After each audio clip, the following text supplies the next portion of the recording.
Hello you affectionate Einsteins, and welcome to my review of Science Fell in Love, So I Tried to Prove It. Yes, that's the title. Now I just want to start straight away by saying I love this anime. It's made me laugh so much and has some of the funniest, strange, bizarre dialogue that I've watched in a long time. Very similar in some respects to Gintama, of how weird some of the things go and how bizarre the solutions are to certain issues. The humour of this anime is very smart. The whole thing itself, the way it's all written, the way everything plays out is very smart. The characters themselves, they're all scientists, all incredibly intelligent, but they are doing dumb things and coming up with extremely dumb solutions to trying to prove what love actually is. It is incredibly obvious that the two main characters clearly have feelings for each other, and they're doing everything they possibly can to justify it, because where they are science and logical types, just having that emotion take over them and make them do bizarre things and feel strange ways just doesn't make sense to them. So they have to do whatever they can to try and make it factually real instead of just emotional. Just the way they do certain experiments and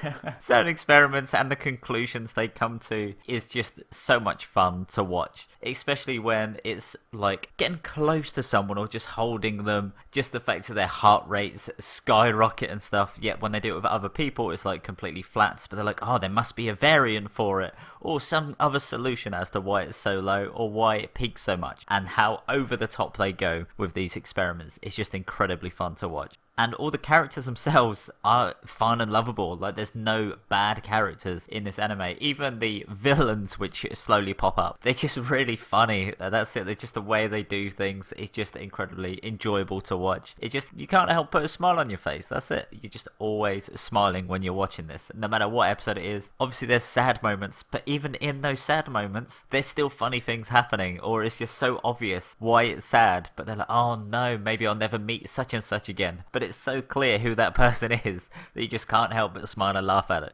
It's also just refreshingly different, the fact that this kind of love, slice of life anime takes place not in a high school. Okay, it's sort of in the educational section, so, it's only a little bit different. But it is nice to see actually adult characters have these feelings and try and deal with them in a sort of mature way in comparison. And it's also got one of the best date episodes I have seen in an anime. Definitely for a long time, I'll tell you that much. Like, I was just constantly cracking up and laughing my socks off, putting them back on, only for them to fly back off again. Because it was just constant laughter throughout that episode. It was so good. I can understand if some people dislike the repetitive nature, where it is pretty much just experiment here, see what they do for an experiment, then next episode is very similar. Towards the end, that kind of settles itself out and it's more based on other things, but at the start I can understand if some people would be put off by that. But honestly, that's the only real negative I can think of for this anime. It's just that good and that fun. So I think it's safe to say I recommend that you watch Science Fell in Love, So I Tried to Prove It. Okay, maybe another negative is the title. That is a bit long. But, I mean, they science-ified Cinderella. I mean, what more can you ask for? Seriously, go watch this anime. It is so much fun. And hey, it's around that time of year.